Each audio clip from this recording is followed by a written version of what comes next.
Rahim, welcome to my YouTube channel. दोस्तों, आप छोटा मोटा कारोबार कर रहे हैं और उसे बढ़ाना चाह रहे हैं, उसके लिए आपको सरमाए की ज़रूरत है, या आप कोई छोटा मोटा नया कारोबार करना चाहते हैं और उसके लिए आपको सरमाए की ज़रूरत है। आप किसी भी बैंक से अपने छोटे कारोबार के लिए लोन ले सकते हैं।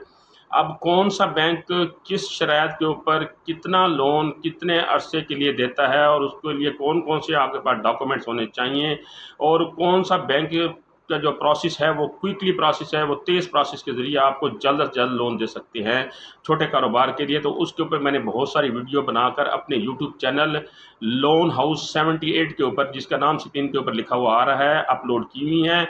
आप मेरे इस चैनल को सब्सक्राइब करें और वहाँ जाकर छोटे कारोबार के लिए जो लोन दिया जा रहा है उसके ऊपर बहुत सारे बैंकों की बहुत सारी वीडियो बनी हुई हैं।